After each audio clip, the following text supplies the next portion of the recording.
네, 안녕하세요 여러분. 여러분의 공기업 취업 성공을 늘 응원해 드리고 있는 개잡 컨설팅의 박규현입니다. 오늘은 여러분들과 함께 공기업의 이 상황 질문을 공략할 수 있는 방법에 대해서 말씀드리려고 합니다.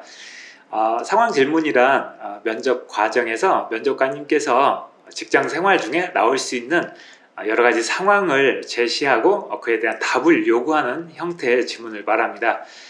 그런데 이런 상황 질문에 답변하기 위해서는 무엇보다도 자신의 생각을 논리적으로 전달할 수 있는 어떤 방식 같은 게 좀 필요하고요.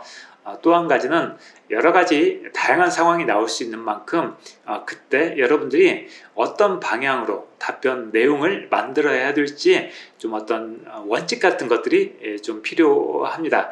그런데 여러분들이 이제 면접을 준비하면서 도대체 어떤 방식으로 답변을 해야 될지 또 어떤 방향으로 답변을 해야 될지를 몰라서 어려움을 겪고 계신 것 같아요. 그래서 이번 강의를 통해서 효과적으로 여러분의 생각을 전달할 수 있는 어떤 방법을 말씀드리고, 그리고 각 상황에서 어떻게 대처하는지 방향을 쉽게 설정할 수 있도록 그런 부분을 말씀드리려고 합니다. 준비해 두셨죠? 저와 함께 들어가시죠. 먼저 상황 질문 답변 공식은 크게 6가지가 있는데요. 가장 먼저 이렇게 만일 이런 상황이 발생한다면 어떨 것 같습니다 라고 하는 여러분들의 생각을 이야기하는 거고요.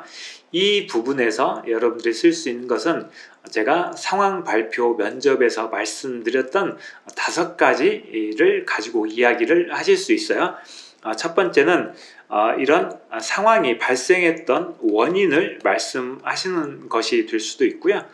두 번째는 이런 상황을 해결하는데 여러분이 가장 중요하게 생각하는 원칙을 말씀하실 수도 있습니다. 그 다음에 세 번째는 이런 상황 해결이 얼마나 중요한지를 설명하셔도 되고요. 그 다음에 네 번째는 이런 상황에 이 직무 연관성이 높다는 직무 연관성을 말씀하셔도 되고, 마지막에는 여러분들의 어떤 생각 또는 느낌을 말씀하시는 겁니다. 그런데 이 5가지를 다 이야기하는 게 아니라 이 중에서 하나나 2개 정도를 선택해서 이런 상황이 발생한다면 어떨 것 같습니다를 말씀하셔도 되고요. 또 이런 상황이 발생했던 원인은 무엇 때문이라고 생각합니다. 또 이런 상황을 해결하는 데는 어떤 것이 가장 중요할 것 같습니다. 또는 이런 상황을 빠르게 해결해야만 조직에 피해가 없는 만큼 빠른 해결이 가장 중요할 것 같습니다. 또는 우리 공단의 업무 특성상 이런 상황이 자주 발생할 것 같습니다. 이런 것들을 이렇게 섞어서 말씀을 해주신다고 이해하시면 될 것 같아요. 이 부분은 제가 상황 발표 면접에서 자세히 설명드렸으니까 그 내용을 보시면 어떤 답변 예시나 이런 것들이 있으니까 그런 부분도 활용하시면 좋을 것 같고요. 그 다음에 이제 두 번째로 하셔야 될 것은 2가지씩으로 핵심을 딱 제시해 주셔야죠. 면접관님한테 자, 이런 상황에서는 저는 이렇게 대처하겠습니다. 핵심 방법을 정확히 2가지씩으로 먼저 짧게 제시해 주시는 겁니다. 그리고 이어서 이런 방법을 선택했던 이유를 설명을 해 주시는 거예요. 그리고 이어서 이 4번째 쪽에서는 그런 상황에서 어떻게 할 것인지를 구체적으로 설명을 해 주시는 겁니다. 자, 이렇게 했는데도 불구하고 이어서 이것이 해결되지 않는다면 그렇게 제안을 두면서 다른 어떤 대안이나 보완책 또 해결책들을 이야기해 주시고 마무리 지으시면 됩니다. 그리고 마지막으로 그렇게 한다면 이런 상황이 긍정적으로 해결될 것이라 믿습니다 라는 방식으로 말씀을 하시면 되고요.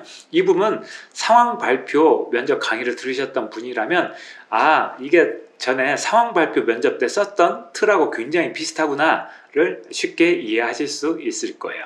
자, 상황 질문 답변 공식 좀 설명드렸고요.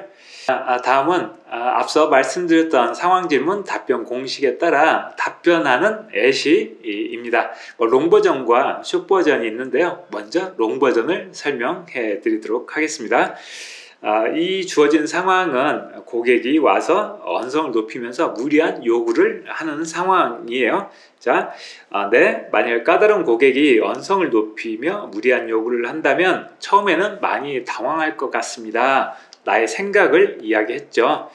하지만 이제 결론을 이야기하죠. 하지만 저는 우선 그 고객께서 하시는 말씀을 끝까지 들어드리도록 하겠습니다. 핵심 메시지를 전달했고요. 그 다음에 왜냐하면을 붙이면서 내가 그 방법을 선택한 이유를 설명해 주는 거예요. 왜냐하면 고객께서 아무리 언성을 높이며 무리한 요구를 하시더라도 제가 말씀만 잘 들어드린다면 분명히 화를 푸실 수 있기 때문입니다. 그 이유를 이야기해 드렸고요. 그 다음에 이야기를 들어주는데 어떻게 할 건지 구체적으로 설명을 해주는 겁니다. 그래서 시원한 물이라도 한 컵 건네드리며 고객님의 말씀을 끝까지 들어드리고 제가 도움을 드릴 수 있는 일이라면 빠르게 해결해 드리겠습니다 라고 구체적인 방법을 이야기한 겁니다. 그런데 이제 그것이 해결되지 않는 경우도 있을 수 있겠죠. 보완책이 필요하겠죠. 그래서 5번째 이제 보완책을 이야기하는데, 하지만 제가 도움을 드리지 못할 상황이라면 왜 도움을 드리지 못하는지 근거를 보여드리며 자세히 설명해 드리겠습니다 라고 해서 어떤 상황에서 분기점을 만드는 거예요. 나는 A라고 할 건데 A가 안 되면 B로 그걸 보완할 거야, 이런 식으로 이렇게 나누는 거예요. 이게 이제 분기점을 만든 거예요. 여기에서 얘가 분기점을 만들어서 2가지 방법으로 이야기를 한 거죠. 자, 그 다음에 마지막으로 그렇게 한다면 아무리 화가 나신 고객이라도 화를 푸시고 웃으며 댁으로 돌아가실 것이라 믿습니다 라고 하는 긍정적인 전망을 이야기하는 겁니다. 자, 이게 이제 롱 버전이에요. 이게 완벽한 풀 버전이고요. 이것을 조금 짧게 하는 숏 버전도 있을 수 있습니다. 우선 첫 번째 게 빠졌죠. 당황스러울 것 같습니다. 이 부분 빼버린 거예요. 네, 만일 까다로운 고객이 언성을 높이며 무리한 요구를 하신다면 저는 우선 고객께서 하시는 말씀을 끝까지 들어드리겠습니다. 핵심만 이야기한 거죠. 왜냐하면 우선 고객님의 말씀을 잘 들어드려야 고객께서 어떤 것을 원하시는지 정확히 파악할 수 있기 때문입니다. 그래서 시원한 물이라도 한 컵 건네드리고 말씀 끝까지 들어드리고 제가 도울 수 있는 일이라면 빠르게 해결해 드리도록 하겠습니다. 그리고 분기점을 안 만든 거죠. A or B에서 그냥 A만 이야기한 거예요. 그렇게 한다면 아무리 화가 나신 고객도 화를 푸시고 댁으로 웃으시며 돌아가실 거라고 믿습니다, 생각합니다. 이게 이제 숏 버전인 거예요. 그래서 방금 설명드렸던 것처럼 롱 버전과 숏 버전으로 답변하실 수 있고요. 이것은 여러분들께서 주어진 상황 질문에 따라서 또는 면접장의 분위기에 따라서 여러분들이 좋은 방법을 선택해서 답변을 하시면 됩니다. 그래서 이 방식을 여러분이 입으로 소리내서 몇 번 연습을 하시다 보면 어떠한 상황 질문이 와도 훨씬 더 논리적으로 답변할 수 있는 어떤 역량을 키우실 수 있으실 것 같습니다. 자, 상황 답변 예시를 말씀드렸고요.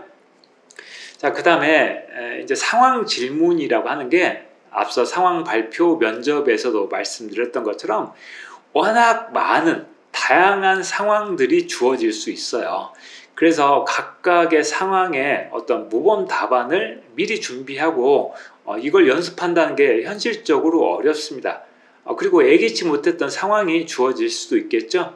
그런 만큼 이런 상황 질문에 좀 답변하기 위해서는 직장의 어떤 문화, 특히 공기업의 어떤 조직 문화에 비추어서 여러분들이 마음속에 염두에 둬야 될 것들이 좀 있을 것 같아요. 어떤 기준이 되는 거예요.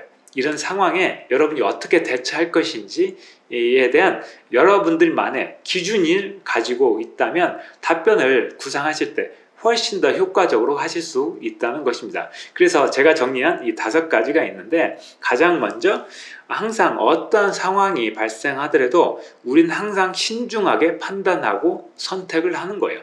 우린 성급하게 판단하지 않습니다. 그다음 2번째는 상사와 동료를 믿어주는 거예요. 상사나 동료가 그런 일을 한 데는 분명히 이유가 있어, 이런 식으로 믿음을 갖고 있는 거예요.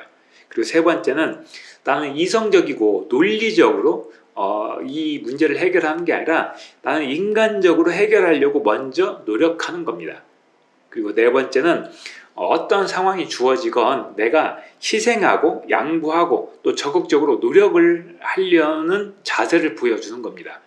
그리고 마지막 5번째는 이런 와중에서도 항상 어떤 정도와 원칙을 지키려고 노력하는 것. 이게 상황 질문에 대한 여러분들의 대처 기준, 대처법이 되는 것입니다. 이 5가지를 이렇게 설명드렸는데 쉽게 안 와 닿으실 것 같아요. 그래서 이 부분을 예시를 보여드리면서 하나씩 설명을 해드리도록 하겠습니다. 자, 먼저 신중한 판단과 선택인데요. 공기업의 조직 문화 특성상 성급하게 판단하고 선택하는 건 금물이에요. 이렇게 성급하게 판단을 하면 분명히 큰 문제를 만드는 경우가 많거든요. 그래서 조금은 늦더라도 항상 신중하게 판단하고 선택하시는 것이 바람직합니다. 그래서 만약에 동료의 비리를 목격한다면 목격하면 어떻게 해야 돼요? 신고해야 된다? 그게 아니라 그게 먼저 비리가 맞는지부터 확인해 보는 겁니다. 그래서 이런 답변이 나온 겁니다. 네, 만일 동료의 비리를 목격하게 된다면 많이 고민이 될 것 같습니다. 하지만 저는 우선 그게 정말 동료의 비리가 맞는지 정확히 다시 한번 확인해 보겠습니다. 다시 한번 확인해 보는, 신중하게 판단하는 겁니다. 왜냐하면 제가 성급한 판단으로 잘못된 선택을 하게 된다면 그 동료뿐만 아니라 조직 전체에 악영향을 미칠 수 있기 때문에 실제 이런 경우가 많아요.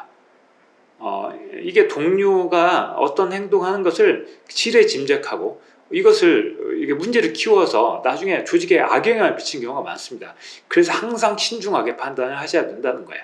자, 그래서 어떻게 동료의 비리가 맞는지부터 정확히 확인해 보고 정말 그게 비리가 맞다면 가장 믿고 따른 선배님께 조언을 구하겠습니다.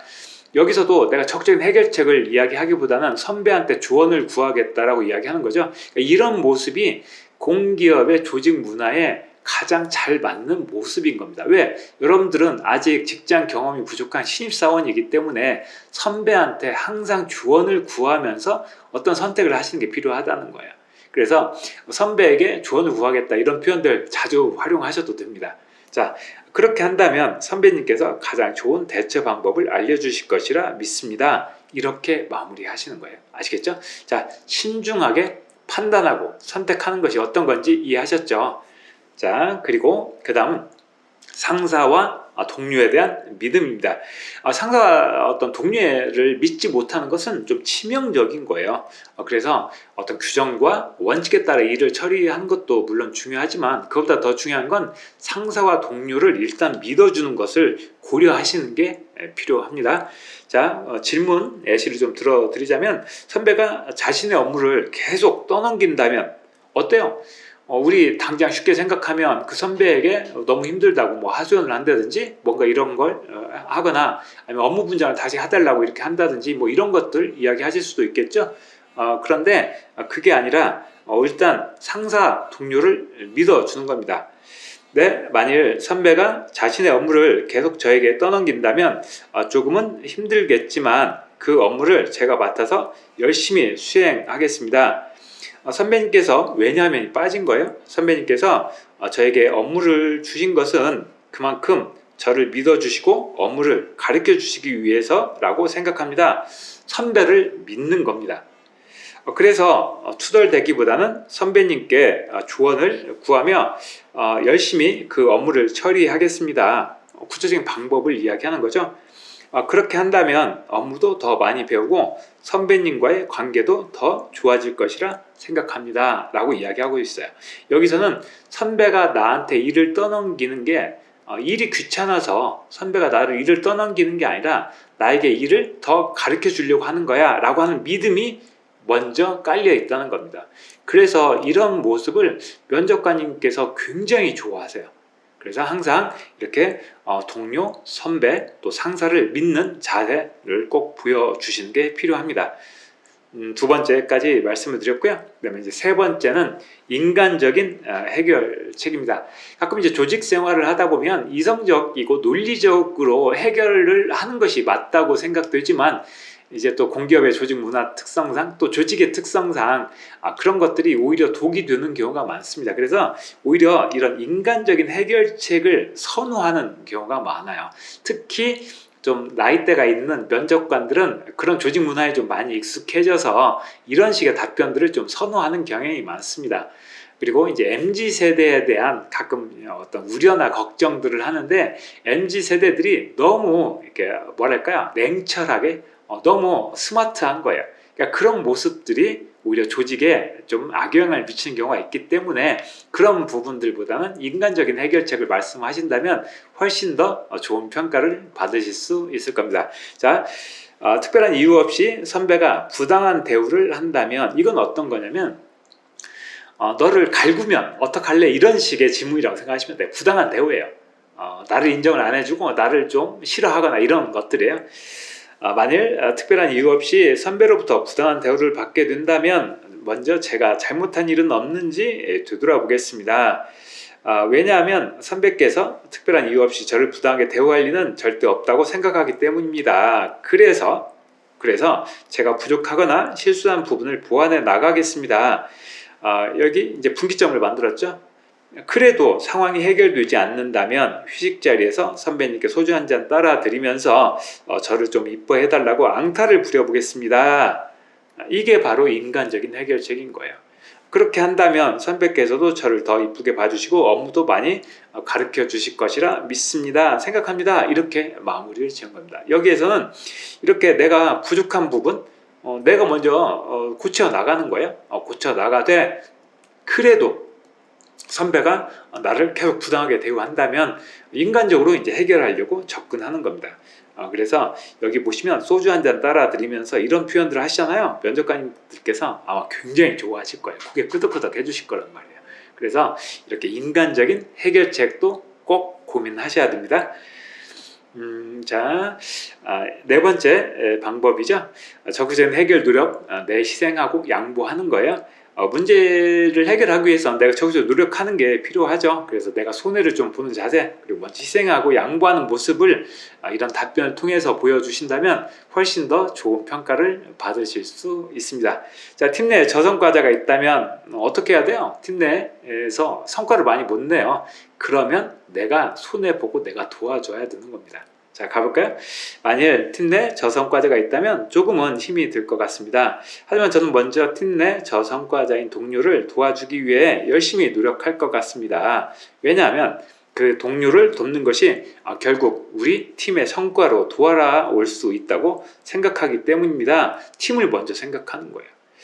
그래서 제가 먼저 도움을 주기 위해 노력하며 더 열심히 일하는 분위기를 만들어 보겠습니다. 또는 그래서 제가 엑셀을 굉장히 잘하는데 그 선배가 하지 못하는 엑셀 작업 같은 것들은 제가 도맡아서 하면서 엑셀 사용법을 조금씩 알려드리도록 하겠습니다. 이런 답변 내용들이 좋은 답변 내용이 되는 겁니다. 자, 그렇게 한다면 그 동료 역시 더 많은 성과를 만들어낼 수 있을 것이라 믿습니다. 이렇게 마무리 지는 거예요.